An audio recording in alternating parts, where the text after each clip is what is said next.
Bienvenue au Happy Mess Podcast. Oh my God! Alerte générale! Oh! Dites-moi pas que c'est pas vrai!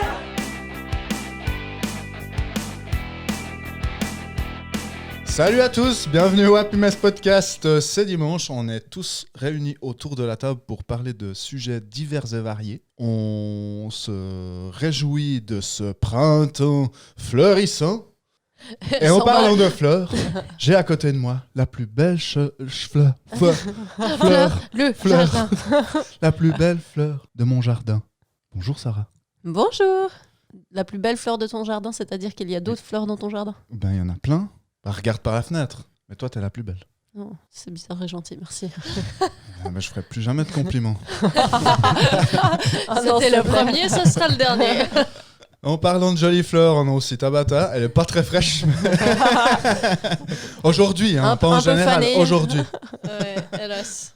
Ça arrive. On peut pas toujours être au top. Hein. Je pense que nos auditeurs, ils t'entendent que comme ça. Quoi. Ouais, Ah tous ouais les dimanches. Ouais, Blasé de tout. J'ai l'impression que c'est tout le temps que t'es... Mais non, hier je me suis pris une vraie pétée. C'est une réelle. Les autres fois, je suis juste blasé, c'est tout. Ok. Mais ça va sinon. Ouais, tranquille. T'as la patate? Oh bah autant que faire se peut, ouais. Je suis en forme. Je pense qu'aujourd'hui, je vais te faire chier. Tu penses? Moi j'ai pas trop de doutes. Ça a déjà Sur la commencé. question, ça a commencé il y a déjà une heure en arrière. Et mon meilleur allié pour t'emmerder. Bonjour Robin. Bonjour Clément. Toi aussi, t'as la frite? J'ai la patate, oui. Yes. Je me suis levé ce matin comme une fleur, mais je suis conscient de ne pas être la plus belle de ton jardin, Clément. Non, mais t'es habillé tout en vert aujourd'hui. C'est vrai. En tout cas, si t'es pas la plus belle fleur, t'es la plus belle tige. Oh, merci. Une plante succulente. La plus belle tige. Je sais pas comment rebondir là-dessus, mais merci. Bah écoute, moi non plus. Est-ce que tu t'es levé tôt pour faire ta chronique? Notamment, ouais, clairement. C'est vrai? Tu te lèves à quelle heure en principe pour travailler ta chronique? Alors, en général, vers 8h, 8h30. Ça va. Dans la ça mesure va où on encore. se rencontre à midi. Ouais, t'as le temps. Ça va encore. Je Alors m'attendais après, à pire encore. C'est entrecoupé de plusieurs sessions de café-clope et autres douches, câliner le chat. Enfin bref, il y a de la procrastination là au milieu quand même. Yes. Tu travailles mieux dans l'urgence, c'est ça? J'adore. Ah ouais. Tu l'écris la demi-heure avant de partir de chez toi. Après, généralement, je potasse le sujet pendant des semaines avant, quoi. Je lis des trucs et tout, mais la partie rédactionnelle, c'est vraiment au dernier moment. Ouais. Mais souvent, ça, je l'ai fait mariner pendant un moment dans ma tête. T'as déjà essayé de le faire avant? Ça J'ai fonctionne? déjà essayé. En fait, ça fonctionne. J'arrive à écrire une partie, mais je dois toujours finir dans l'urgence à la fin. C'est pas un truc, quoi. Je suis pas très bon non plus pour écrire des chroniques. D'ailleurs, c'est pour ça que j'ai complètement arrêté. Félicitations. Bon, en parlant de chronique, Robin, ta chronique donc est prête? Oui. On commence par toi. Allons-y. Yes, pour une fois qu'on commence par les mecs. En plus, on va déboucher une bouteille à l'occasion de cette chronique. Ce qui... Ah bah alors on commence en fanfare. Oh, excellent. Salut les loulous. C'est pas vrai, c'est le con de ton dîner? J'en peux plus, j'en peux plus. C'est la chronique de Robin. À la boulette. Salut les mielleux. Les mielleux. Oui, C'est bon. j'innove parce que la bouteille dont je parlais juste avant, c'est de l'hydromel. Et aujourd'hui, merde. mon sujet va être le miel. Parce que moi d'où je suis, je vois pas l'étiquette. T'as fini de te plaindre? C'est donc de l'hydromel. Hydromel de l'Auberçon en plus. Oh. Enfin, le miel étant de Miel l'Auberçon. de châtaignier. Miel de Nice. châtaignier de l'Auberçon. Le miel, ça fait longtemps que je voulais vous faire une chronique là-dessus. C'est dans les sujets que j'avais en tête depuis un certain temps. J'ai trouvé le sujet passionnant. J'espère que je vais vous transmettre cet intérêt. Probablement. Étymologie. Ouais, Donc c'est déjà, parti. Hydro, c'est eau. C'est l'eau. alors ouais, en parlant d'hydromel, ouais, c'est... Merci. Putain. Donc là, pour pas faire comme d'habitude, j'ai décidé déjà de vous faire comme si je faisais un petit exposé, ce que je fais plus ou moins chaque fois, mais là carrément je vais vous réciter en fait les 3 points que je vais aborder principaux, un peu pour que vous soyez peut-être moins paumé après derrière quand je passerai du coq à l'âne ou du miel au pistil, enfin bref. On va commencer par une petite description et processus de fabrication du miel. Ensuite, on va partir sur l'aspect de la consommation humaine de celui-ci. Et finalement, un petit... Ouais, ça va être très court, mais juste parler des quelques usages thérapeutiques qu'on peut faire avec le miel. Excellent. Ok. Des Donc tartines pour le cœur. Genre, on peut s'éclaircir la rétine avec. J'ai cru que tu allais dire l'arrêt. S'éclaircir la pupille avec des gouttes de miel. S'éclaircir l'arrêt. Oh putain. Bah, c'est vrai qu'avec la cire, bref, Bon, sans transition. On considère ça comme étant thérapeutique. Oui. Donc le miel. Je vais beaucoup citer Wikipédia. Enfin, Ah ouais? j'ai essayé de retravailler un petit peu les phrases de Wikipédia. Je suis donc pas encore au stade où j'utilise ChatGPT pour faire l'entier de ma chronique, mais je vais quand même le solliciter tout à l'heure. Mais là, c'est beaucoup Wikipédia. Bref, le miel étant une substance sucrée élaborée par les abeilles à miel à partir de nectar ou de miel entreposé dans une ruche et qui leur sert comme réserve de nourriture tout au long de l'année et plus particulièrement lors de périodes climatiques défavorables. Donc on pense à l'hiver chez nous, des sécheresses dans d'autres coins du monde. Il est consommé également par d'autres espèces animales que les abeilles qui le produisent, et l'homme en fait partie. Et on a organisé sa production par l'élevage des abeilles à miel au fil du temps. Ah, j'adore vous voir suspendu comme ça, mais je bois juste une petite gorgée de bière. Ça, c'est pour vérifier que tu tiens bien ton auditoire. Ou... Éclaircir ma voix aussi.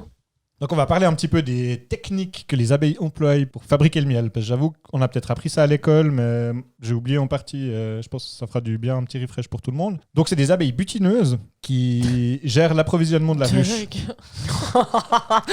Technique d'extraction. Salope. Clément, tu rougiras pas. Sarah non plus, ça va parler de fleurs. Ok, donc l'abeille repère une plante à fleurs.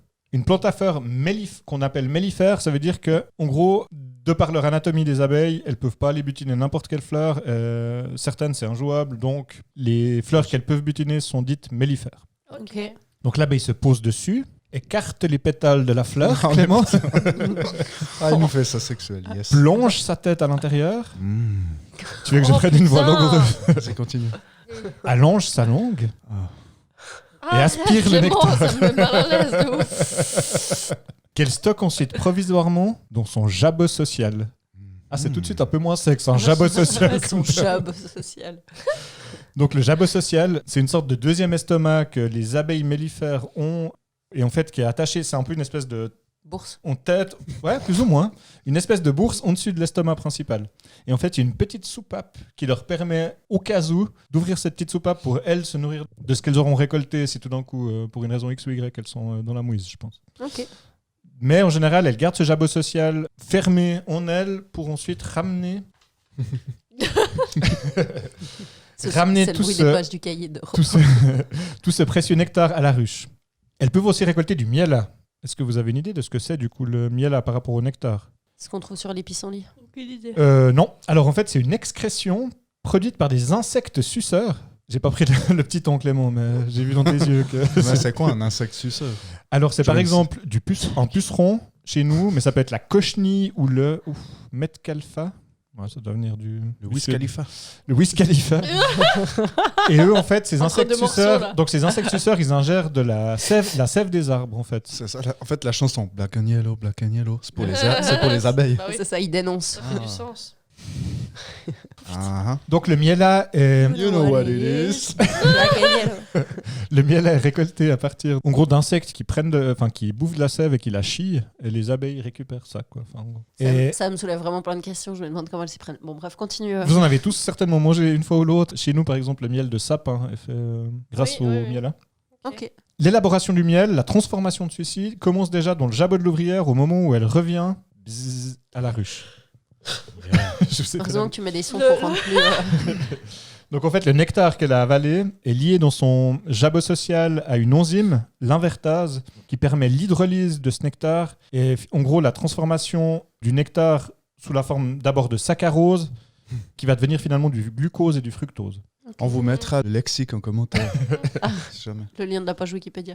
Bah, Avec si tu les t'engages à le faire, éclate-toi. Déjà que moi, je galère à faire mes publications.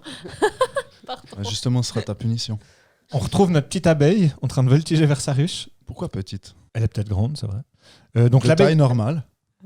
une abeille finalement de taille respectable qui, butineuse, régurgite le nectar une fois arrivée à la ruche à une abeille receveuse qui va à son tour ingurgiter et régurgiter ce nectar riche en eau en le mêlant à de la salive et des sucs digestifs. Donc si j'ai bien compris, c'est une étape qui se fait... c'est plusieurs loops, quoi. Elle va faire ça plusieurs fois. Et grâce à ça, elle va compléter le processus de digestion des sucres. Donc ensuite, le miel va être stocké dans les alvéoles de la ruche. déshydraté par une ventilation longue et énergique par des ouvrières ventileuses. Incroyable. Elles ont quand même des spécialisations assez ouf, ces abeilles, ça me faisait assez rêver de lire ça. Donc en gros, elles battent, je crois, des ailes hyper rapidement dans la ruche, et elles font un courant d'air pour sécher le miel. Oh, excellent. Et une fois à maturité, le miel a une durée de conservation extrêmement longue. Attention, extrêmement longue ne veut pas dire infini, et Wikipédia parle de légende urbaine quand il parle de... Quoi ? Attention, Wikipédia cite la légende urbaine. Tu as même un lien pour aller voir ce que c'est une légende urbaine. Il parle du miel. Il y a, je sais pas si vous avez entendu cette rumeur comme quoi On en trouvait dans les pyramides. dans les tombes des pharaons, les pyramides, Ouais. tout ça. C'est des grosses bullshit en fait. C'est pas Oh vrai. C'est une légende Trop urbaine, triste. c'est Ça pas vrai. nique mon plan, ça. Ouais, je suis désolé. Moi, je voulais acheter des stocks de miel et puis les revendre dans 150 ans. Mais peut-être que sur une vie d'homme, ça. Mais dans 150 ans, tu seras plus là. Et dans 150 ans, mon Clément, souviendra toi et pas. moi, on sera Prendrez doucement dans du sang. Du miel sur notre croix. Arrête de chanter. C'est Raphaël, ça Oui, c'est vrai. Ouais, Ah, mais arrête, ça me fout le bourdon. c'est une bonne vanne. Pop, pop, pop, pop. Non, c'était bien. Mais j'ai fait un jingle, quoi. Pop, pop, pop, pop. Pop, pop, pop, pop, comme dans Motus. Ah, c'est des rêves. C'est des rêves qui boule en noire. disent un peu long. sur l'ennui, sur mon âge et l'ennui que je pouvais avoir quand j'étais enfant devant la télé. Il y avait peu d'émissions à l'époque, Tab, tu sais, il y avait 4 chaînes. Oh, je suis Oh désolée. putain, c'est pas grave. Quoi, t'avais pas Netflix? Oh là là. Il y a des fois où je me réveillais, bon, je me réveillais particulièrement tôt, au fond, genre à 5h du mat. Enfin, ma mère m'en reparle encore parce que maintenant, avec l'adolescence et la consommation de produits stupéfiants, je me lève plutôt tard le matin. C'est dit. Mais au fond, je me Coming levais out. entre 4 et 5 heures du matin et elle pétait un câble, elle me foutait devant la télé. Mais c'était la mire à l'époque, si vous vous souvenez. Parce qu'en Oui, gros, il y t'étais avait devant pas la télé, encore mais il n'y avait de encore pas les programme. programmes, quoi. Donc t'avais une espèce de mire comme ça, statique. Mhm. Ou alors la chaîne merdait, puis t'avais la neige, puis ça faisait genre... Puis tu voyais des petits points Ouais. blancs. Ouais, bref. C'était du temps aussi, du miel et des abeilles. Non, ça arrivait plus tard, mais Ouais, pour le citer miel et des abeilles. les émissions de Eh l'époque. oui. Toutes les Oui. actrices Il y a ne une s'en des sont pas émissions. sorties très bien. J'ai vu une actrice du miel et des abeilles qui a fini SDF ou je sais pas quoi, genre glauquissime. Mais... Enfin bref, c'est une parenthèse qu'on va refermer car c'est chiant. Hier, j'ai vu un reportage sur Hildegeux qui était dans Les Musclés. C'était l'extraterrestre dans Les Musclés. Tu te Putain souviens, de Tab? merde. Je me rappelle d'une blonde, c'est ça? Ou bien une blonde Ouais, un peu- ouais, ouais, Moi non c'est- plus, j'ai jamais vu ça. Hildegeux. Bah maintenant, elle a un domaine en France où elle fait du yoga. On a Île de 3 yoga. ans d'écart, mais en vrai, on a toute une Ouais, culture. il y a une petite ouais. trentaine d'années là, Puis j'ai Hildegeux. l'impression. Hildegeux, elle portait mal son nom. Ouais, parce qu'il dégueule pas finalement la voyons. Non, parce qu'elle était pas dégueu. Elle était pas Bon, dégueu. Bon. continue. Quelques chiffres concernant la récolte du miel par les abeilles. Nerwin Weaver, qui est un entomologiste, a mesuré le travail effectué par les abeilles butineuses. Donc je sais pas trop le détail, je suis pas allé regarder ses publications, j'avoue. Mais en gros, lui a calculé que pour produire une livre de miel, donc environ 500 grammes, 17 300 voyages, 8,7 millions de fleurs, 7200 heures de travail. Waouh. Alors on est d'accord que c'est pas une seule abeille qui fait ça pour Toute produire seule. ce livre, mais c'est quand même assez violent. Ouais. C'est On compte. énorme. C'est juste Incroyable. extrême. Tu dis, nous, on arrive à la fin. Pop, pop, pop. Mhm. Hop, on ramasse le miel. C'est Ouais. clair. Ouais, Winnie l'ourson n'a pas forcément conscience de tout le travail Fourni Bâtard. par les Ouais, c'est abeilles. ça. On a... qui lui fournit sa nourriture. Consommation humaine du miel. Donc la relation entre les humains et les abeilles est très ancienne. Dans une grotte d'Afrique du Sud, on a retrouvé des restes de cire d'abeilles vieux de 40 000 ans. Oh. Donc il y a quand même des trucs qui subsistent visiblement, mais pas le miel à proprement parler. Donc il y a des peintures rupestres aussi un peu dans les environs de l'Afrique du Sud, dans des montagnes, qui montrent qu'il y a eu des interactions entre les chasseurs-cueilleurs et les abeilles à l'époque, et qui attestent du coup de leur consommation de miel à ce moment-là. Donc Ouais. ça fait plusieurs dizaines de milliers d'années en gros que l'humain se nourrit de miel. Ouais. Mais ici on parle du coup du miel sauvage, donc celui qui est prélevé dans des ruches naturelles, en gros des nids d'abeilles. Et si les premiers hommes chassaient des ruches d'abeilles, il y a certaines peuplades qui ont gardé cette tradition encore aujourd'hui. Ça, je trouve assez marrant. Il y a par exemple les Hadza, je prononce comme j'imagine. Les Hadza, c'est des chasseurs-cueilleurs d'Afrique de l'Est, en gros Tanzanie, plateau du Serengeti. Ça claque, je trouve Serengeti, j'aime bien le dire. Toutes les émissions d'animaux que vous voyez sur l'Afrique, c'est soit le delta de l'Okavango, soit le Serengeti. Bref. Profitent d'un mutualisme avec un oiseau local pour les aider à trouver les ruches. Donc en gros, les oiseaux, j'imagine, se volent pour aller Incroyable. repérer les ruches et eux repèrent les oiseaux. Et grâce à ça, ils peuvent aller les retrouver. Et je trouvais cette petite anecdote assez cool. Du coup, eux, ils passent aussi un certain temps, pas 7200 heures par jour, ça serait un peu compliqué, mais 4 à 5 heures quand même par jour À chasser. à chercher du miel, quoi, du coup. Ouais. Et j'ai été regarder un petit coup leur page wiki, parce qu'ils en ont une. Oh, Et putain. ils bouffent pas du miel toute l'année. Il y a aussi des moments où ils bouffent du facocher ou d'autres trucs. Mais quand c'est la saison où il n'y a pas trop de viande, ben, ils mangent des petites baies et du miel. Un quoi, petit du coup. jambon au miel. Un petit jambon miel, c'est clair, des ribs marinés. Bref, on l'utilise aussi pour sucrer les aliments, le miel. Et ça, dans l'Égypte antique déjà. Ah, tu Euh, vois. Mais on l'a pas retrouvé. On a retrouvé les papyrus qu'on a testés par contre. Il a aussi utilisé dès l'Antiquité à des fins thérapeutiques, ça je reviendrai plus tard là-dessus, mais notamment pour la cicatrisation des blessures. Ils utilisaient le miel à cette époque-là. Les Grecs aussi kiffaient le miel, ils appelaient ça rosée céleste. Il y a aussi tout un aspect au niveau de la littérature religieuse où les peuples, je me rappelle plus le détail exactement, mais je sais que, notamment en islam, il est considéré comme un aliment sacré qui se retrouverait au paradis, enfin qui est lié vraiment au divin, à quelque chose de donné par les dieux. De cadeaux, Du fait un aussi peu. de ce côté sucré, un peu miraculeux, et de sa longévité aussi. Ouais. Il avait un côté un peu sacré, presque divinifié, quoi. À partir du Moyen-Âge, en Chine, en Europe aussi, on l'utilise pour fabriquer des pains d'épices, Ok, ouais. entre autres. Et finalement, la production du miel a été progressivement organisée par les humains grâce à la domestication des abeilles dans des ruches artificielles, permettant, suivant leur emplacement, d'obtenir différentes qualités et variétés de miel. Donc en gros, tu places ta ruche près de telle ou telle fleur et puis tu obtiens tel ou tel miel. Je crois que ça dépendra aussi des périodes à laquelle tu vas ouvrir ta ruche pour obtenir tel ou tel pollen, tout ça. Après, tu as aussi le tout venant, genre le miel de fleurs, où voilà, ils ouvrent, je pense, sans trop contrôler. Et puis ça... Je crois que les saisons font aussi beaucoup, quoi. C'est ça. Les saisons, Ouais. à quel endroit tu as tes ruches, si tu es en montagne, en plaine, comme ça. je pense. Genre, je veux pas m'insérer dans ta chronique. Non, mais ça me dérange pas, je J'ai t'écoute. visité une ruche, j'ai eu l'occasion de visiter un grand rucher en France voisine. Et en fait, ils avaient énormément de ruches et ils expliquaient ça que eux, ils sont derrière le Jura, donc derrière Sainte-Croix, Ouais. la Franche-Comté, quoi. L'été, ils ont du miel de fleurs. Après le reste du temps, ils ont beaucoup de miel de sapin. Mhm. Et puis, ils chargent carrément leur ruche, une partie de leur ruche, dans des camions l'été, Ok. au printemps, je crois. Ils Ils descendent. les descendent au sud de la France. Miel de lavande. Puis ils font du miel de lavande, Tous les miels de qu'ils pourraient fleurs pas du sud, faire. quoi. Ouais. Trop bien. qu'ils pourraient pas faire ici, quoi. Ils arrivent à déplacer les ruches Ils avec déplacent dans des camions, avec ouais. les abeilles dedans. Ouais, ils les enfument, les abeilles restent dedans, ils ferment les ruches, puis ils les chargent dans les camions. Ok. Ils font la route. Incroyable. C'est fou, quoi. Peut-être qu'un jour il y aura des braquages de camions d'abeilles De ruches. tellement c'est impressionnant, enfin important pour Des hackers la de ruches. biodiversité, tout ça. Il y Ouais. aura Des hackers de ruches. des hackers de ruches. Hacker de riche. C'est clair. Ça va, tu dors, Tabata? Ouais, je suis, Ça fait une demi-heure que t'as pas entendu. Désolée. On récolte différentes qualités et variétés de miel. On récolte aussi d'autres produits du miel, sous-produits. Il y a le pollen, il y a la cire, il y a la gelée royale, le propolis. Wikipédia citait même le venin d'abeille et le pain d'abeille. Hein Le pain d'abeille, c'est genre... je crois que tu broyes toute la ruche et puis tu récoltes une espèce de masse bizarre. Enfin, c'est un Ça, peu c'est chelou, crade. je sais pas. Ouais. C'est peut-être pour construire Ouais. des baraques quelque part sur la planète, j'en sais rien. On a aussi utilisé le miel pour confire les fruits et les légumes, donc en ajoutant du vinaigre ou de la moutarde ou des choses comme ça, pour adoucir les mets, même pour conserver la viande. On fabrique aussi de l'alcool, hydromel, avec ça. Est-ce que quelqu'un pourrait ouvrir la bouteille pendant que je... Oui, je m'en Merci. Donc, nous allons déboucher la bouteille d'hydromel. Tout ce qui contient du sucre peut être transformé en alcool. Ça, l'humain l'a bien compris. Et du coup, le miel ne fait pas exception à la règle. Et du coup, j'ai amené une petite bouteille d'hydromel qui doit être pas piquée des hannetons du côté de l'Auberçon, le miel. Et on se réjouit de goûter ça. Surtout Tabata. Mais moi, je crois que ceci dit, j'ai déjà vu cette bouteille, je pense Ouais. que je l'ai déjà goûtée. Moi, Ok. je l'ai déjà dégusté. Tu bluffes, Tabata. au Ça va, Ça comptoir. me dérangeait de regoûter une Ouais, deuxième fois, un mais- comptoir, mais c'est possible. Ouais. hein. Et puis je l'ai offert aussi. c'était le Je l'ai eu comptoir offert à des Chalons, Noël. le fameux. J'arrive plus à me souvenir où je l'ai acheté, mais... Oh, pardon. La bouteille. Là, je crois que Clément s'impatiente. Je vais continuer la chronique. On fabrique de l'alcool de miel. Et déjà au 5e millénaire avant Jésus-Christ, en Espagne, il y a les premières traces d'alcool de miel, enfin d'installation pour fabriquer de l'alcool à partir du miel. Joli bruit. Volontiers. Le miel, en fait, c'est tout bêtement aussi un des premiers édulcorants qu'on utilisait avec les fruits. Avant l'introduction du maïs en Europe, la culture de la canne à sucre et de la betterave, il n'y avait pas de sucre en gros, à part un peu ce qu'on trouvait dans les fruits. Donc le miel était le seul édulcorant à l'époque. Et on pense carrément que la consommation du miel et du couvain, donc le couvain, c'est les larves d'abeilles qui flottent dans le miel quand il n'est pas filtré. Un peu comme dans le vin blanc neuchâtelois. C'est dégueulasse. C'est un peu dégueu, mais grâce à ça, en fait, on pense que ça a été utile à l'évolution de l'homme et notamment au développement de son cerveau, grâce à l'apport de protéines et de lipides que le couvain dans le miel leur apportait, quoi. Alors nous allons faire santé à l'hydromel. Merci. Santé, quoi. Santé. Santé.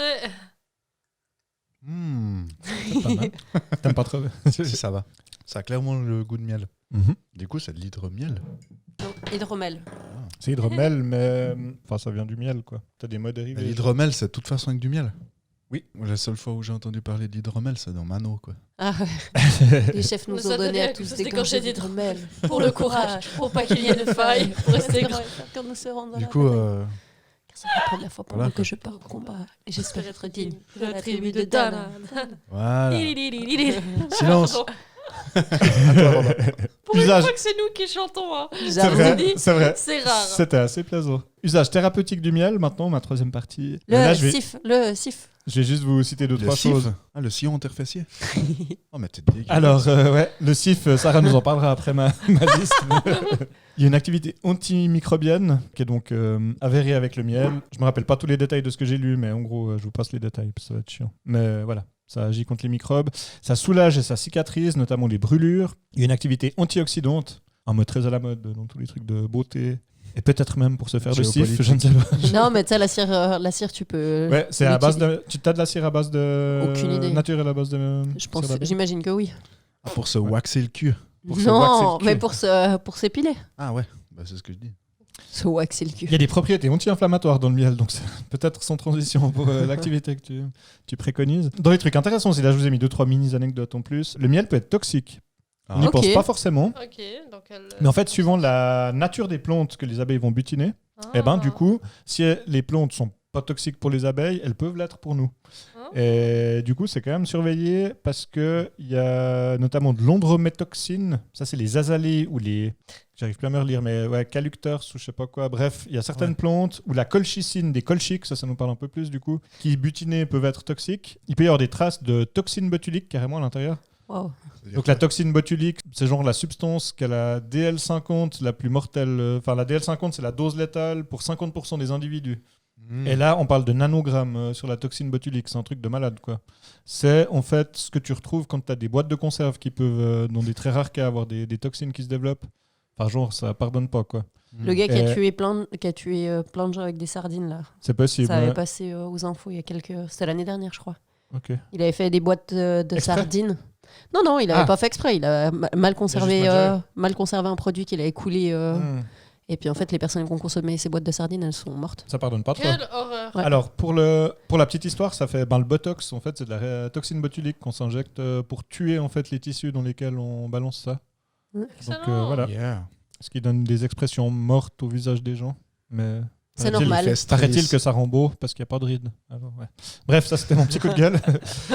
Donc voilà, là c'était la toxine botulique. Et ça, du coup, ça peut aussi être des spores de bactéries qui l'amènent, cette toxine botulique, dans le miel. Et du coup, c'est pour ça qu'on dit que les nourrissons de moins d'un an, enfin en gros les bébés, ne doivent jamais consommer de miel parce qu'il parlait sur la page wiki de 64 botulismes chez le nourrisson chaque année aux US. Alors, Ah ouais, quand même. je ne sais pas si c'était précisé 64 dû à l'ingestion de miel ou pas, mais en gros, il y a vraiment un risque. Dernière petite chose, la page Wikipédia est vraiment riche, je vous encourage à aller regarder, il y a plein d'infos, mais je voulais juste rappeler que la cristallisation du miel, c'est quelque chose d'assez particulier, et que du coup, si on veut pas dégrader, on va dire, les propriétés du miel quand on le mange, il faudrait jamais le chauffer à plus de 40 degrés.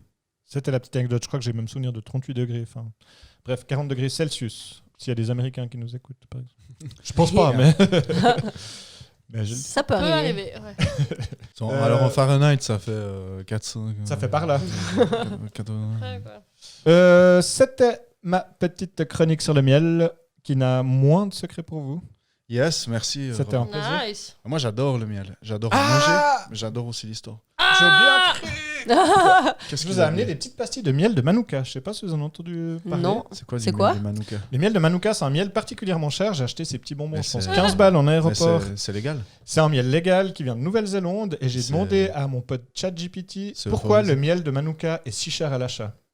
Et C'est comme, ChatGPT, c'est comme les grains de café de Ouais. le louac. Là, Il y a un c'est animal qui l'a chié. digéré. C'est Ouais. chié par je sais pas quoi. c'est pas tout à fait ça, mais en gros, disponibilité limitée parce que c'est une très courte durée de floraison de la plante de Manuka, 2 à 6 semaines par an. En plus, ça pousse que dans certaines régions spécifiques de Nouvelle-Zélande, souvent dans des zones isolées et difficiles d'accès. Le processus de production est coûteux. Mm. Ils doivent en gros récolter le nectar des fleurs de Manuka à la main. Et en plus de ça, il y a un étiquetage pour garantir l'authenticité et la qualité de ce miel. Il y a un étiquetage avec des indices. Là, vous voyez sur le petit paquet de bonbons, il y a un truc MGO voyez, les gens 514+, Hein UMF 15+. Non, vous mes petits copains. Et du coup, ça rend le miel très cher. Ouais, Et, il y a un joli petit oiseau. et si vous voulez goûter, c'est un un goût manu- assez particulier. Je pense que c'est un oiseau endémique à la Nouvelle-Zélande, du coup, C'est j'imagine. C'est un kiwi. C'est peut-être un Mais- kiwi, mais je crois pas parce que les kiwis, ça vole pas. Puis lui, il est censé... Un il est- colibri, Un Clément. kiwi, ça vole pas. Les kiwis, ça vole Si tu pas. le non. lances. Alors, si tu... Oh, putain.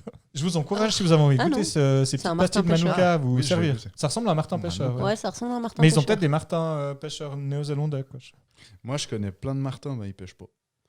Merci Clément pour cette On va intervention. finir ma chronique sur la vanne de Clément. Merci.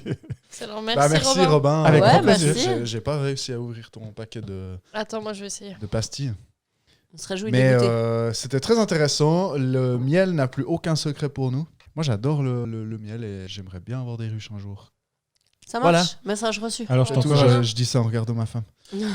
Bon, si on peut- quelqu'un a envie d'offrir à Clément pour ses 40 ans une ruche, Une ruche. Ça ressemble à Bon. des médocs. Pardon. clairement, Ça ouais. ressemble à des régnies. tu sais. On va quand même c'est finir jaune. sur un gag con. Pardon. Oh, on dirait des petites éponges en fait. Ah ouais, C'est c'est cool. rigolo.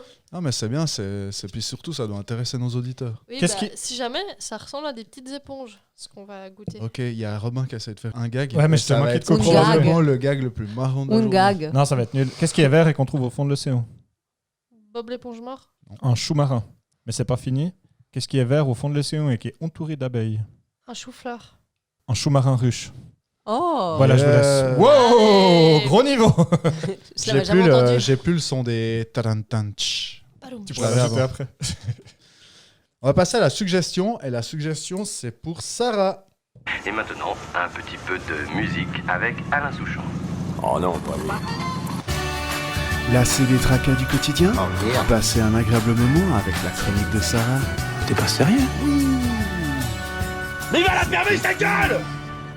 Pour continuer sur cette vague de douceur, ma suggestion, ma recommandation aujourd'hui, c'est d'aller faire un petit tour du côté de Boflan pour aller prendre un petit déjeuner Encore sucré ou salé, accompagné de plein de boissons assez sympas à découvrir. En fait, c'est la maman d'une copine qui tient Un petit room un peu. un peu un petit room, ouais. C'est assez sympa, il y a une partie pour les enfants, il y a aussi une partie un peu boutique où elle vend des créations d'autres personnes. Donc voilà, ma recommandation, c'est que vous alliez découvrir cet endroit qui s'appelle Il était une fois. Mais c'est ridicule. Désolée, Il était une fois, mais ça s'écrit une fois. Comme du thé. Il était une fois. Il était une fois. Les découvreurs. c'est l'histoire. Puis là tu peux manger des brunchs. Tu peux aller prendre un petit déjeuner sucré, un petit déjeuner salé, il y a plein de choses. Les déjeuners salés, je vous les recommande, ils sont vraiment incroyables. Où, elle fait des grandes assiettes avec des fromages, de la charcuterie, enfin voilà. Des œufs. Je sais pas s'il y a des œufs, mais sûrement. S'il n'y a pas des œufs, je vais pas. J'aime les œufs. C'est super pénible. C'est ouvert tous les week-ends, c'est ça? C'est tout, ou c'est toute Non, la c'est semaine? ouvert la Le semaine. lundi et le mardi. Ouais. Non, c'est ouvert la semaine. Donc Ok. voilà, je vous invite à aller C'est découvrir. aussi ouvert la semaine. Mais aussi le week-end. J'ai pas les horaires sous les yeux, mais Ok, cool. Yes, Voilà. merci. C'est ma Il était recommandation. une fois. il À était Boflan. une fois. À Boflan. À Il Boflan. était une fois à Boflan. Alors pour les non-connaisseurs, Boflan c'est à côté d'Orbe. Parce que Boflan c'est un petit peu paumé quand même. Il faut... Au pied du Jura, en faut direction quand de même Roland. connaître Quoi. ce- c'est- Bon, faut faire C'est confiance entre aux gens. Orbe et hein, il y a- C'est entre Orbe et Croix. Si vous avez map, c'est Boflan, possible d'aller. B-O-2-F-L-E-N-S. Ça, je les prends pour des cons. Ouais, juste à côté d'Agier, AGIEZ. C'est un point de référence à G. Bon, C'est pas très loin d'Orbe, ORB. Exactement. qui est sur l'autoroute A1. Oh là là, Alors, la fatigue. merci Voilà, Sarah pour j'espère ta que- suggestion. Que ce petit coup de pub lui fera pas plus de tort Yes. qu'autre chose, merci. Non. Comment... C'est Madame Campana, comment Christina. Christina Campana. Mhm. Ah, il était une fois à Boflan. Merci Sarah pour ta suggestion. Excellent. On va passer à la chronique de Tabata. Tiens, c'est la fête ici. Montez dans le gros manège de la chronique de Tabata. C'est parti mon kiki.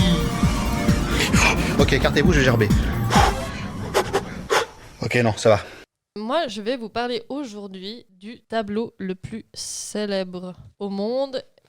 Je pense que d'office, vous l'avez déjà en tête. J'ai La vu, création du monde. j'ai Là- vu un détournement. Il y a Mimimatic qui met sa tête à la place de la sienne. Tu vois juste les cheveux. L'origine du monde. C'est la Non. Joconde. La Joconde. Ouais. Mona Lisa. Depuis sa réalisation, Mona Lisa, il y a beaucoup d'artistes qui l'ont pris comme référence, ce qui a contribué à sa popularité. À l'époque romantique, les artistes ont été fascinés par le tableau et ont contribué à développer donc le mythe qui l'entoure en faisant l'œuvre d'art la plus célèbre du monde. En tout cas, elle est considérée comme une des représentations d'un visage féminin les plus connues. D'ailleurs, au XXIe siècle, elle est devenue l'objet d'art le plus visité au monde, passant devant le diamant Hope avec 20 000 visiteurs qui viennent l'admirer et la photographier quotidiennement. Pour ceux qui ne la visualisent pas, ce qui je pense sont rares mais qui peuvent quand même exister, la Joconde c'est ce portrait d'une jeune femme sur un fond de paysage montagneux avec des horizons lointains et brumeux.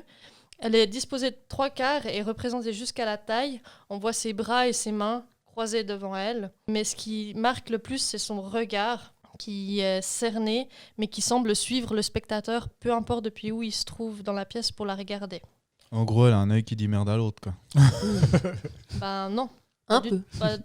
Pas du tout. Bref, tout ça pour dire, pour l'époque, cette manière de représenter une personne de 3/4, de face, machin, c'est relativement nouveau. Et puis, c'est une espèce d'innovation de la part de Léonard de Vinci, que je n'ai pas cité encore pour l'instant, mais c'est le peintre qui a réalisé cette peinture. Leonardo. On est sûr que c'est lui qui l'a faite. Il y a plein de tableaux où on pense que c'est lui qui les a réalisés. Celui-là, on est sûr et certain que c'est bien Da Vinci qui l'a fait. Sur pas mal d'années en plus, hein, je crois. Ouais. Je vais pas te couper là. Non, alors je vais parler de sa réalisation ou de le côté historique dans 2 petites minutes. Ça marche. La seule chose que je voulais encore dire par rapport à la représentation de Mona Lisa, c'est qu'elle porte un voile léger, pas de bijoux, ce qui a donné naissance à une légende autour du deuil de sa fille, parce qu'on pense qu'elle est en deuil justement de la perte de son enfant. En réalité, les vêtements sont plutôt sombres, parce que c'est dû à l'obscurcissement du vernis successif qui a été passé sur le tableau. Le voile noir qu'elle porte, c'était une coiffure traditionnelle à l'époque, mais surtout l'absence de bijoux, c'était autant un choix du peintre que du modèle de ne pas céder à la vanité ou à la mode dans cette représentation-là. Moi, ce qui me frappe le plus avec Mona Lisa, c'est qu'en fait, elle a ni cils ni sourcils. Son visage est totalement épilé, en fait. C'est vrai ça. C'est assez fou. En fait, on n'y pense pas tout de suite, mais quand on s'y attarde, ça frappe quand même. Il y a une explication derrière. Apparemment, ils auraient été effacés vers le milieu du XVIe siècle par un inconnu parce que les femmes de la bonne société avaient adopté à cette époque la pratique des prostituées des décennies précédentes et s'épilaient donc le visage. Donc ça a été effacé. Mhm. Mais à l'origine, il y en avait. De Vinci les On aurait pense fait. qu'il y Je en pense aurait. que oui. Ou alors c'était une prostituée de l'époque. Non. Alors, je reviendrai sur l'identité du modèle, Hmm. qui est largement discutée Ça, c'est encore. défini. J'ai entendu qu'il y avait plein de rumeurs. C'est quasi sûr, mais il y a plusieurs hypothèses. Quoi ? T'as dit quoi ? J'ai entendu qu'il y avait plein d'histoires différentes. Ouais, il y a plusieurs hypothèses. Mais il y en a une principale qui est bien soutenue par pas mal d'experts en art. Mais je reviendrai là-dessus un peu plus tard. Commençons par son histoire. La date d'exécution de Mona Lisa, de ce portrait, fait pas mal débat. Soit ça a été réalisé en 1503 et 1506, ou entre 1513 et 1516. Peut-être même jusqu'en 1517, Leonardo da Vinci étant décédé en 1519. Il y a plusieurs sources qui relatent l'exécution de ce tableau. Il y a par exemple une note d'un fonctionnaire florentin qui confirme que Da Vinci est en train de travailler sur un portrait d'un des modèles potentiels en 1503, mais un autre témoin dit qu'il a commencé en 1503, mais qu'il l'a laissé inachevé après 4 ans. Et à côté de ça, il y a le conservateur du musée Louvre qui dit peut-être bien que Da Vinci était en train de faire ce portrait. C'est même une certitude parce qu'il y a des traces écrites. Par contre, on n'a absolument pas la certitude que c'est ce modèle-là qui était réalisé dans le tableau de Mona Lisa. Donc on n'a vraiment pas cette certitude-là.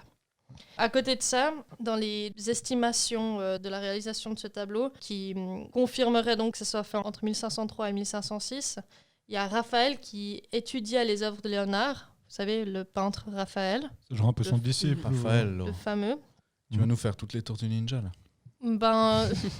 Du chocolat plutôt. Ils se sont tous... C'est fou comme ils se sont inspirés des Tortues Ninja pour se nommer entre eux, ces peintres. Michelangelo. Donc, Raphaël, il aurait réalisé autour de Leonardo. 1504 un autre dessin vrai. d'une Mona Lisa. Pardon ? Non, c'est vrai ce qu'il dit en fait. Mais Les y a pas un Tortues peintre. Ninja, ils ont les noms des. Ouais, Bah le oui. peintre. Mhm. Mais Splinter, par contre, je Ah crois pas ouais, que c'est le nom d'un peintre. Bref. Ah ouais, je fais semblant d'être con, mais il y a quand même des vrais liens. Ouais, intéressant. Après 3 ans, après fais 3 ans de semblant mariage. d'être- merci. Ah c'est ça l'amour au fond. Il y a beaucoup d'experts qui sont convaincus que stylistiquement, la Mona Lisa de Da Vinci, elle est plutôt caractéristique de l'œuvre de l'artiste après 1513. Donc ça corrobore plus la théorie que ça a été fait une dizaine d'années plus tard. De toute façon, ce dont on est sûr, c'est que la Joconde n'a jamais quitté Léonard de son vivant. Il l'a emporté avec lui au Clos Lucé à Ambroise, donc en France, où François Ier le fait venir. Parce que ce qu'il faut savoir sur Leonardo da Vinci, c'est qu'il est toujours allé là où il y avait de l'argent pour soutenir son art, toutes ses créations en fait. Et à ce moment-là, vers les dernières années de sa vie, il y a François Ier qui le fait venir en France, donc il y va, il se pose pas trop de questions, il fonce. On n'est pas certain du destin du tableau pendant les dernières années exactement de la vie de Léonard. On sait que c'est lui qui l'avait, mais est-ce qu'il l'a achevé à ce moment-là? Est-ce que le tableau était déjà achevé? On n'est pas très sûr de cette info-là. Il y a plusieurs théories sur ce qui a pu se passer, mais ce n'est pas le plus intéressant. Ce qui nous intéresse, c'est plutôt le fait qu'à la mort de Da Vinci, il y a le roi François Ier donc, qui prend ce tableau, qui l'acquiert et qui l'installe au château de Fontainebleau. Ensuite, il n'y a plus de traces écrites de l'existence ou du moins de la conservation de ce tableau que jusqu'en 1600, donc près de 80 ans après, où sa présence est attestée dans le cabinet des peintures. En 1646, donc de nouveau 50 ans après, on sait que le tableau il est présent dans le cabinet doré de la chambre d'Anne d'Autriche à Fontainebleau, avant que Louis XIV décide de le ramener à Paris. À ce moment-là, il est dans la galerie du roi au château de Versailles, en tout cas entre 1690 et 1695. Donc là, on a plus ou moins des traces un peu de manière périodique sur la présence de la Joconde en France. Donc en gros, il est resté en France du moment que Da Vinci est venu en France à la fin de sa vie. Il n'a jamais quitté la France, le tableau. Il la quittera plus tard dans l'historique. Okay. Volé. Oui, aussi. Mais je viendrai dessus après. C'est les Jocondés qui étaient sur le coup. Oh. J'ai une vraie question. Il fait quelle taille? C'est petit, hein? Il est assez petit, le tableau. Mais ça veut dire quoi? Il n'est pas aussi grand que ce qu'on... Il est petit ou il est d'une taille tout à fait normale? Une taille A4? Il a une taille respectable. Comme disait Robin avant. C'est un micro-tableau. Avec son abeille. Non, j'ai pas relevé la... Mais je peux vous le dire si vous voulez. Je trouvais pas que c'était le plus intéressant, mais on peut en parler. Attendez, là, je profite. C'est juste pour voir si ça irait dans mon salon. Quoi. Je profite pendant que Tabata fait ses recherches pour clarifier une question qui avait été soulevée tout à l'heure quand je parlais de « Il était une fois ». Les horaires d'ouverture, c'est tous les matins, y compris le samedi matin. Ah, tu vois. Voilà, juste le fermer le dimanche matin. Puis la Joconde, elle irait bien à la place de ton poster de la Grande Vadrouille, je pense. C'est un peu cette taille-là. Elle fait 77 sur 53 cm. Pas grand. Hein. C'est quand même grand. Hein. C'est plus grand que ça, ouais. C'est plus grand que ça, quand même. Mais ça reste petit pour l'époque. Ça reste acceptable. Moi, je suis allé revoir encore une galerie là, à Londres il y a quelques semaines. T'as des tableaux qui font genre la taille de ton mur. Pour dire que... Et notamment à l'époque, ils faisaient plutôt des monstres fresques. Des fresques, des trucs. Ouais. Je pense qu'elle était vraiment petite pour l'époque. Après, si tu dois le voler, c'est pas le plus petit à trimballer. Quoi. Non. Puis c'est pas le plus beau non plus. Chacun son point de vue. À son avis. Elle a pas de sourcils. Oh, Doug. C'était une pute ou quoi? C'était une pute, mais elle avait la leucémie.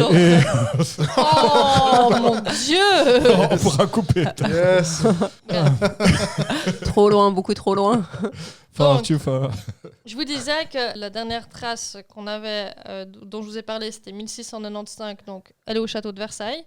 Et en 1793, à ce moment-là, elle est toujours au château de Versailles, mais elle n'est pas retenue pour le premier accrochage des œuvres qui inaugure le Muséum central des arts de la République, ce qui deviendra le musée du Louvre. Okay. Le responsable n'avait pas accroché à ce moment-là Non, il n'a pas accroché. Il a pas accroché dessus. Il n'a pas accroché au tableau. Mais elle finit par entrer quelques années plus tard, donc 5 ans après, dans la collection des peintures du musée et elle est présentée pour la première fois en public en 1798. 1798 étant... L'expo, c'est ça, non? La Révolution française. J'allais dire Révolution française. L'expo universelle. C'était 98 ou 89 la Révolution française? Non, 89, pardon, je me suis trompée. Ouais, tu vois, c'est ça qui m'a foutu dans le... Ouais, bien sûr. C'est-à-dire qu'à part en gros les monarques et puis les élites, il y a personne qui l'avait vu. Personne qui l'avait vraiment vu. Ok. Donc présenté en public en... Entre guillemets, c'était une peinture révolutionnaire, quoi. Non. Oui, non. Ouais, je sais pas. Elle est donc accrochée sur ordre de Napoléon Bonaparte au Palais des Tuileries en 1801 dans les appartements de Joséphine, mais il la rend une année après à la Grande Galerie du Louvre en 1802. Okay. Sympa, ça, il l'a emprunté une année. Elle a eu de la chance de ne pas être guillotinée à part ça, cette Joconde, parce qu'à l'époque, c'était... ça aurait pu, mais... c'est vrai, mais bon, il n'y a déjà pas de jambes, alors s'il n'y a pas de tête. Il reste vraiment plus grand-chose. Plus qu'un buste. Les Grecs sont contents bien à l'époque. Ouais, c'est vrai. Plein de culture, tout ça. En 1870, on sait que la Joconde est mise en sécurité dans les souterrains de l'arsenal de Brest parce qu'il y a la guerre franco-allemande qui prend fin un peu plus tard, en 1870 aussi. Donc elle est provisoirement mise à l'abri pour la protéger des affres de la guerre. Les Allemands. Les affreux de la guerre. Ou les Des affreux, Allemands. c'est la même chose. Des affreux de la guerre. Oui, il y avait quand même les Anglais encore à l'époque aussi. Clément l'a mentionné tout à l'heure, en 1911, le tableau a été volé. Et ouais. Ça fait une sacrée histoire. En fait, en août 1911, il y a un peintre qui se rend au Louvre pour faire un croquis de sa prochaine toile sur Mona Lisa, mais à la place de la peinture, il trouve qu'un espace vide. Donc il interroge les gardiens qui lui répondent que l'œuvre doit être à ce moment-là dans un atelier photographique. Quelques heures plus tard, le peintre repose la question où se trouve le tableau. Et en fait, à ce moment-là, les surveillants lui disent « Ah, mais en fait, il n'est pas chez le photographe. On s'est planté. » Et ils se sont rendus compte qu'il a été volé à ce moment-là. Du coup, qu'est-ce qui s'est passé ? Les autorités, ils ont envoyé le chef de la sûreté et de la préfecture de police et pas un, pas deux, Pas 3. pas 10, 60 inspecteurs de police Ah pour aller sur Donc, place. Ça donne une idée. 60 specteurs de police alors. Un inspecteur de police, 2 specteurs de police. Clément, tu sors. 60 specteurs de police. En bref, Je prendrais une bière, Clément, s'il te plaît. un des seuls indices qu'on retrouve, c'est une empreinte de pouce sur la vitre abandonnée. Et donc, on relève ces empreintes et on interroge et on prend les empreintes des 257 personnes qui travaillent au Louvre. Malheureusement, Plus le mec qui a signalé qu'il trouvait pas le tableau, qui était en fait le gars qui l'avait marqué. vous saurez après la Après le cliffhanger. cliffhanger. C'est chaud. Malheureusement, il n'y a aucun résultat, ce qui fait que le directeur du Louvre de l'époque donne sa dème. Oh. Il sait bien gérer la pression. Hein. Ouais, mais en même temps, il savait qu'il fallait pas qu'il l'ouvre. Il y a plusieurs personnes qui sont soupçonnées de ce vol. Le juge d'instruction, il emprisonne même plusieurs jours le poète Guillaume Apollinaire. Ah ouais, quand même. Ouais, parce qu'il aurait été complicité de recel de malfaiteurs, car malheureusement, il a employé comme secrétaire un certain monsieur Géry Pierret, qui est un Belge qui a dérobé des statuettes et des masques phéniciens au Louvre. D'ailleurs, Pierret, un peu tête brûlée comme ça, il a contacté le quotidien Paris Journal le 28 août, donc quelques jours après le vol, en faisant parvenir une statuette volée au Louvre et en disant qu'il a lui-même volé la peinture. Du coup, il réclame 150 000 francs pour sa restitution, mais en fait, c'était pas du tout lui. Ok. Malgré tout, il a été condamné à 10 ans de réclusion pour le vol de statuettes ibériques au Louvre. Ok. À côté de ça, il y a aussi Picasso qui a été soupçonné, qui a été longuement interrogé parce que lui aussi avait eu des contacts avec Géry Pierret. Il y a plusieurs mythomanes qui ont revendiqué le vol et pas mal de récompenses qui ont été offertes, notamment la Société des Amis du Louvre qui proposait 25 000 francs à quiconque ramenait le tableau. Évidemment, la presse s'en est mêlée aussi. Il y a la revue Illustration qui promettait 50 000 francs à quiconque rapportait le tableau dans les locaux du journal pour faire le buzz. Oh, wow. De Picasso, on est passé au Picassiette. Ouais, Putain. exactement. Et du coup, du fait de son vol, à ce moment-là, le tableau acquiert une renommée mondiale. Enfin, on en parle dans tous les C'est vraiment journaux. ça qui a... C'est un peu l'événement qui a fait que Sa on a notoriété parlé autant. énormément de Mona Lisa. En réalité, le voleur, c'était un Italien, Vincenzo Perugia, qui a participé aux travaux de mise sous verre des œuvres les plus importantes du musée pour les protéger des vandales. Il a conservé le tableau pendant 2 ans. 2 ans, hein. On n'a pas eu de news de Mona Lisa. Ok. 2 ans dans sa chambre à Paris, caché dans le double fond d'une valise de bois blanc sous son lit. Et cette espèce d'abruti, de retour en Italie, Il a oublié qu'est-ce la qu'il a valise. fait ? Il a essayé de le vendre à un antiquaire Ah, malin, ouais. à Florence. Bah, évidemment, l'antiquaire, il a prévenu la police.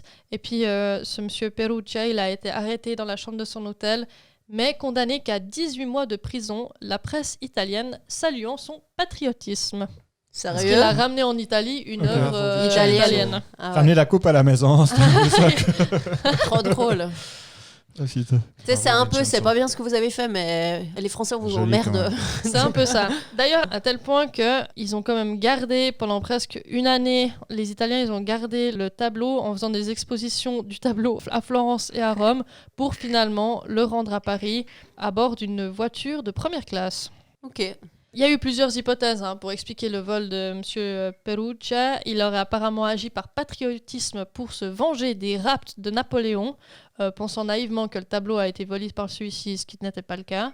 Ou alors, deuxième hypothèse, c'est qu'il a agi sur la commande d'un faussaire qui voulait vendre comme authentique 6 copies du tableau à des Américains.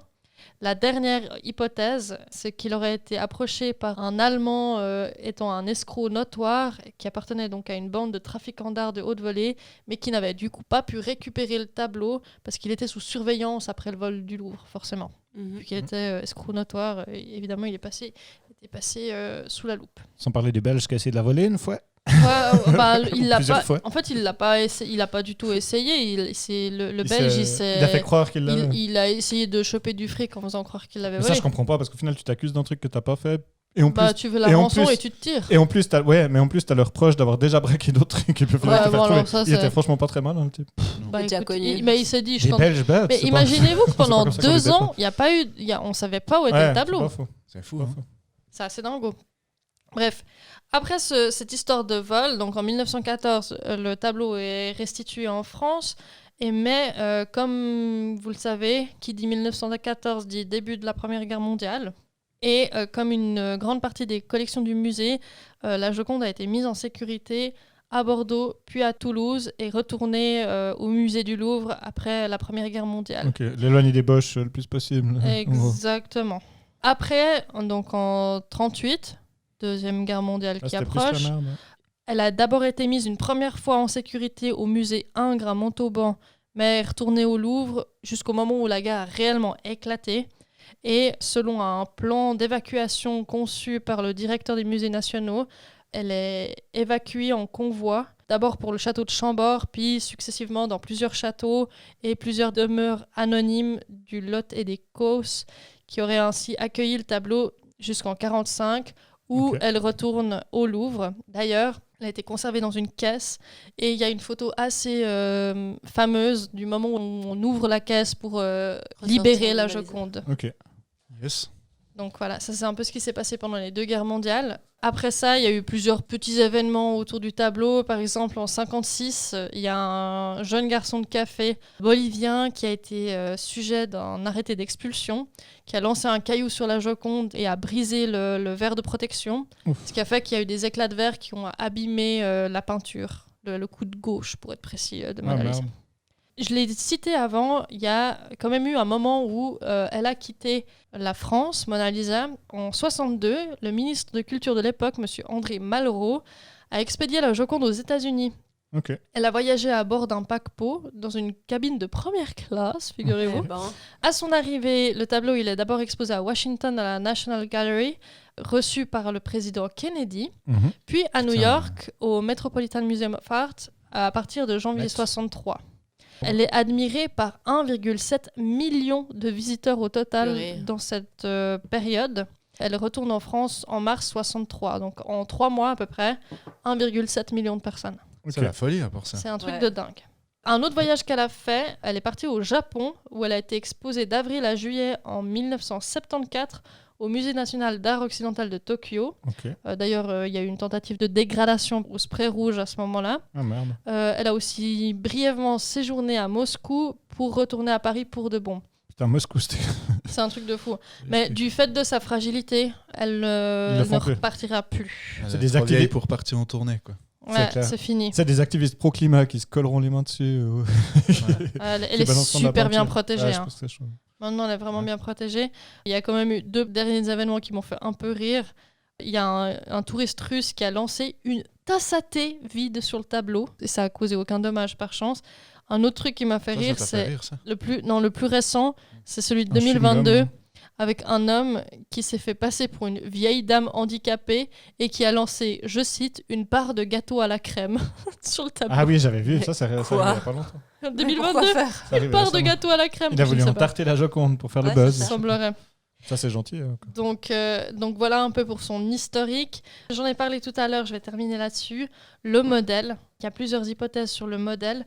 La principale étant Lisa Maria Gherardini. Selon cette hypothèse, qui est l'hypothèse admise, on va dire, le modèle s'appellerait à l'origine Lisa del Giocondo, qui est la femme donc de Monsieur Francesco del Giocondo, d'où le nom, la Joconde, Giocondo. Ouais. Le nom du tableau viendrait donc de Madonna, Madame, en français, abrégé en Mona, et Lisa, le premier prénom du modèle. Donc Lisa Maria, Madonna, ça me fait penser à Madonna et Lisa Marie Presley, enfin tout se rejoint. C'est possible, c'est tout à fait possible. Ah, mais à part ça, Comment est-ce que Leonardo da Vinci serait arrivé à faire un tableau de cette femme ? Eh ben, c'est parce qu'il connaîtrait Francesco del Giocondo via une église dont il était propriétaire, ce monsieur del Giocondo, mais dont les servites étaient employés par le père de Leonardo da Vinci, qui était notaire. Quand tu dis serviteur, donc Oui, exactement. Moi aussi, il faudra faire un lexique pour ta chronique. Oh, ça va, Yes. C'est pas inatteignable. Non. Donc on pense que... On pense que... Juste que je suis con. Tu en tires les conclusions que tu veux. C'est toi qui l'as dit. Il est donc probable que Leonardo da Vinci et Francesco del Giocondo ont fait connaissance à ce moment-là. Et en gros, Francesco del Giocondo n'a donc jamais reçu son tableau qui était inachevé au moment où Leonardo a quitté Florence. Il est d'abord allé à Milan. Je ne sais pas s'il a fait d'autres stops avant d'aller en France, mais en tout cas, au moment où Leonardo a quitté Florence, le tableau n'était pas encore terminé. Bon, c'est quand même intéressant. En fait, le mec à qui il était destiné, il l'a jamais eu dans les mains. Non, il ne l'a jamais vu. Bon, la thèse est certes admise, mais elle est quand même discutée du fait qu'on n'a retrouvé aucune trace du paiement de ce tableau, en fait. Ok. Il y a des hypothèses alternatives, comme je l'ai dit. Il y a possibilité que le modèle soit Isabelle d'Este, parce que Leonardo da Vinci a réalisé plusieurs dessins d'elle, et elle a réclamé, il y a des traces comme quoi elle a réclamé à plusieurs fois un portrait à l'huile d'elle qui n'a visiblement jamais été exécuté. Il y a un autre témoignage d'une personne qui est venue visiter Da Vinci qui a décrit un tableau de maître d'une certaine dame florentine faite d'après le modèle à la demande de Julien de Médicis, mais on pense que c'était une certaine Isabella Gualandi, donc une autre femme, qui était une autre candidate plausible pour ce tableau de Mona Lisa. Autrement, il y a une troisième hypothèse qui dit que ça pourrait être une des maîtresses de Julien de Médicis. Pas de précision autre que le peintre aurait gardé le tableau inachevé parce que le commanditaire, donc Julien de Médicis, est décédé sans avoir payé la totalité de la commande. Dernière hypothèse qui n'est pas celle des historiens d'art, mais plutôt de l'ordre de la légende urbaine, qui dit que le sujet du tableau serait la propre maman de Leonardo da Vinci, ou du moins le souvenir qu'il a d'elle, et que Lisa Gherardini était uniquement un modèle de base pour pouvoir exécuter ce tableau. Ok. D'accord. Donc voilà. Mais ils lui ont jamais refait les sourcils. Non, bah tu... On remercie les Français de ne pas l'avoir exécuté ce tableau à la Révolution aussi. Ouais, c'est ça. En tout cas, le dernier truc que je voudrais dire, c'est que je l'ai dit, Mona Lisa est très très connue. Il faut se rendre compte que sur les millions de visiteurs du Louvre, ceux qu'on a interrogés, près de la moitié ne viennent que pour voir le tableau.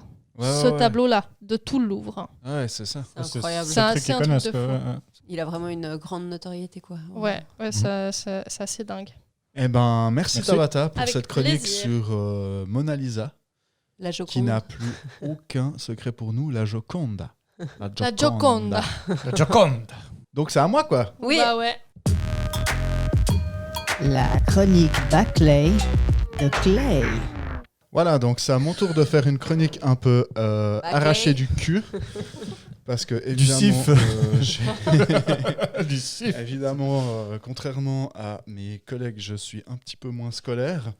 Mais par contre, je suis tout à fait profond. L'adjectif Et déjà. en il pue. quête. Et en Ouais, c'est quête. clair. Putain, il Et pue du enquête. sif. Putain, arrête de parler de mon cul. L'objectif étant toujours le bien-être de chacun et la recherche de l'émancipation. De l'émancipation de qui? Donc aujourd'hui, grâce à Combini, je vais vous faire des Combini. quiz. Oh là là. Je Excellent. pense beaucoup trop de temps. Parce que sur Combini, il y a un quiz qui s'appelle le top 1. Top 1 sert à déterminer ce que tu préfères dans la vie. Ok. On va commencer par Sarah. Oui.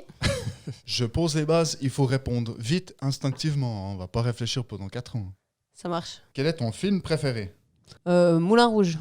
Quel est ton animal préféré? L'orque. Faudrait peut-être que je revoie Le dauphin. Quel est ton plat préféré? mon plat préféré. Ah, le papet, allez. Pas trop. Quelle est ta d'enfants de 4 ans. destination préférée? Ça peut être un lieu pas très loin d'ici. Ça peut être Boflon, par Ça exemple. peut être ce Genre que tu veux. Agier. Ta position préférée pour dormir? À plat ventre. Avec la jambe relevée. Pour dormir. Pour dormir, on a dit. Ouais, c'est ça. Le sport que tu détestes le moins. Le sport que je déteste le moins. La marche, ça compte. Ton artiste musical préféré. Ed Sheeran. Feu Chatterton. On m'a fait écouter. Et en c'est pas concert, mal, ils ouais. sont vraiment Et cool. ton humoriste préféré. Clément Messier. Mike Ward. Voilà, donc maintenant, qu'est-ce que tu préfères entre Moulin Rouge et les orques? Oh mon Moulin Dieu. Rouge. Qu'est-ce que tu préfères entre le papet et Agier? Oh, Agier. J'aime bien le papier Qu'est-ce aussi. qui compte vraiment pour toi Qu'est-ce que ça tu va- préfères entre dormir à plat ventre ou la marche? Dormir à plat ventre. Qu'est-ce que tu préfères entre Feu Chatterton et Mike Ward? Feu Chatterton. Et maintenant, qu'est-ce que tu préfères entre Moulin Rouge et Agier? Agier. Bah, je pense qu'on connaît Qu'est-ce que déjà- tu préfères entre dormir à plat ventre et Feu Chatterton? J'aime bien Feu Chatterton. Voilà, et du coup, Qu'est-ce que tu qu'est-ce préfères que tu préfères entre Agier et Feu Chatterton? Bah, Agier. Agier. Donc, ce que tu préfères dans la vie, Sarah, c'est Agier. Agier. Bah, c'est cool. Tabata, ton plat préféré? Les crêpes. Ton album préféré? Mon album préféré. Ouais. Vous avez Chanson pas pour tous les les mêmes pieds de questions. Jean-Jacques Goldman. Je dois écrire ce que vous dites. Hein. Ok. La destination de C'était vacances quoi préférée? Agier. C'est un peu drôle. Amsterdam. C'est vrai que c'est un joli coin, Amsterdam. Hein. Et j'ai de la débauche, toi. Ton jeu vidéo préféré? Harry Potter sur PC. Ta série préférée? Ah, très dur. Attends, faut que je me Friends. dise. Vite. J'ai pas envie de dire Friends. Attendez. En ce moment, New Girl. Ton sport préféré? Oh bah la marche, hein. Putain, on a des sportifs, les gars. Ton animal préféré? Le chien. Ton chanteur préféré? Bah Jean-Jacques Goldman, hein. Encore? Bah, Donc, qu'est-ce que tu préfères entre les crêpes et Jean-Jacques Goldman? entre les Et crêpes chansons- et la et chanson. chansons pour les pieds de Jean-Jacques Goldman. Des crêpes. Qu'est-ce que tu préfères entre Amsterdam et Harry Potter? Ouh. Harry Potter. Qu'est-ce que Ouais, tu ça, préfères entre New Girl et La Marche? New Girl. Et c'est marrant, t'as même pas attendu ma réponse. Non. T'as su T'as régler. pas hein. une tête de marcheuse. Mais je t'emmerde. Qu'est-ce que tu préfères entre les chiens et Jean-Jacques Goldman? Jean-Jacques Goldman. Qu'est-ce que tu préfères entre les crêpes et Harry Potter? Ah, les crêpes. Hein. Plus qu'Harry Potter. Qu'est-ce que tu préfères entre New Girl et Jean-Jacques Goldman? Jean-Jacques Goldman. Moi, ce qui est vraiment important dans ma vie, c'est soit des crêpes, soit Jean-Jacques Goldman. Ouais, hein. c'est le duo là, c'est super. T'aimerais bien un jour manger des Donc, crêpes avec au Jean-Jacques final- Goldman? Ouais, c'est Non, ça. en Qu'est-ce vrai, que tu en vrai, préfères je peux dans la changer. vie? Je Non, peux tu peux pas changer. changer. Tu peux pas changer, c'est Je instinctif. prends Harry Potter sur ma réponse de manière Non. générale. Non, tu peux Harry pas. Potter, quand même. Ah putain, mais c'est deux éléments assez Tu fous. peux Hein. pas. Donc, qu'est-ce que tu préfères entre les crêpes et Jean-Jacques Goldman? Bah, on va pas se mentir. Hein. Ah, les crêpes, hein. Ben ouais. Qu'est-ce que tu préfères dans la vie, Tabata? C'est les crêpes. La bouffe. Appelez-moi Pedzi. Mais ah ouais, Pezzi. Pezzi, il aimait les crêpes. Ah oui, c'est vrai. C'est putain. vrai. Je vois les alignés de crêpes. Euh, Tu connais Pezzi? moi- Oui. Tu fais plaisir. Ah, mais t'es une grand-mère Non. suisse. T'as une, non, t'as Ouais, une maman ouais, suisse c'est- allemande, c'est- pardon. c'est allemand, Ça n'a rien d'accord. à voir. C'est Mais ils sont c'est danois. danois. Pedzi. Ouais, Oui, mais c'est vrai. Ouais, mais c'est quand même été J'ai fait filtré une par les chronique Bosch là-dessus, avant je de crois. débarquer chez nous, quoi. Ça. C'est moi qui avais fait une chronique là-dessus. Oui, il me semble. Saison 2, je Sur crois. Pedzi, où t'en avais parlé. T'en as Je parlé. sais plus. T'avais fait un quiz dessus, non? Pedzi. Non, pas un quiz. Mais toujours Ce est-il serait que. con de faire un quiz sur Pezzi. J'ai pas fait des quiz cons. Bref.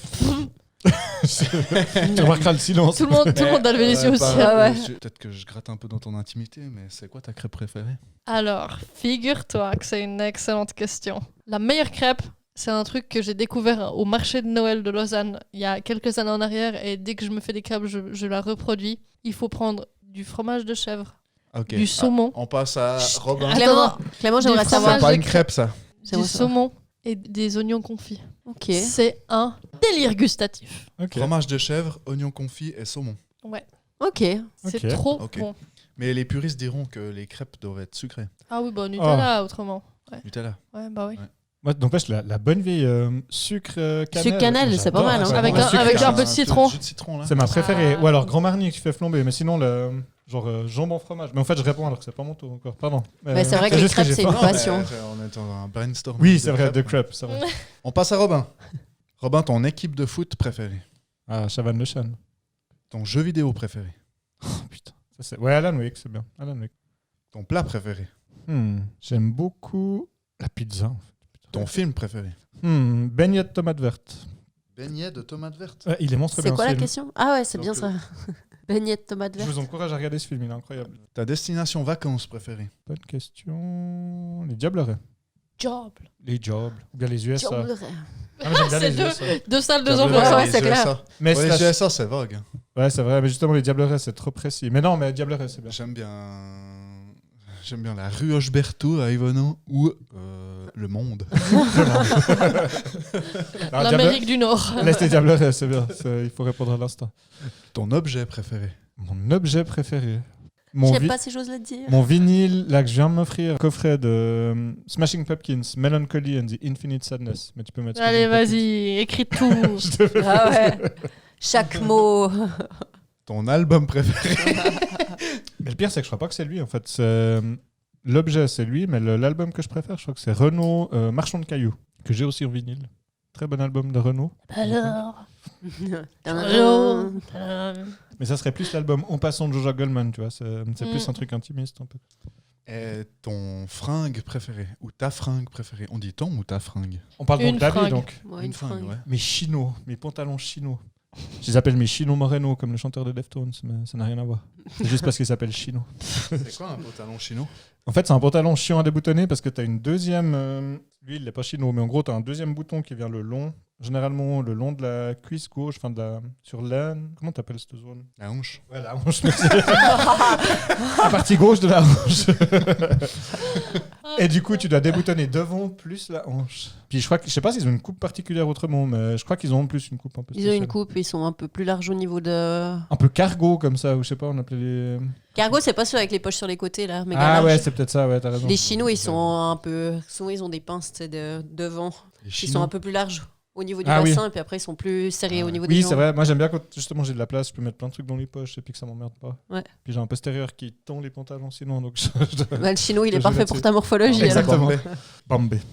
Donc, qu'est-ce que tu préfères entre le FC Chavannes-le-Chêne et Alan Wake? J'allais dire Chavannes Wake. Chavannes. Chavannes Wake. Chavannes Wake, putain, tellement. Qu'est-ce que tu préfères entre la pizza et le film Beignets de tomates vertes? Ah putain, tu sais que j'ai goûté des beignets de tomates vertes aux US en me disant trop beau, ils en ont. Quand j'étais à la prison de Shawshank Redemption, le film, enfin elle s'appelle la prison de Mansfield. De Schofield. Mansfield.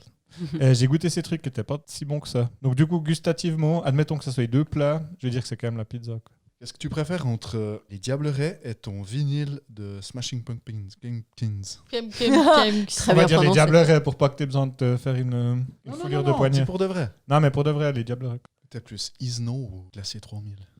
Alors, is no good, mais plutôt good, parce qu'il n'y a plus de neige. Donc, je dirais plutôt Glacier 3000, même si c'est plat, quoi. Qu'est-ce que tu préfères entre les marchands de cailloux de Renault et ton pantalon chino?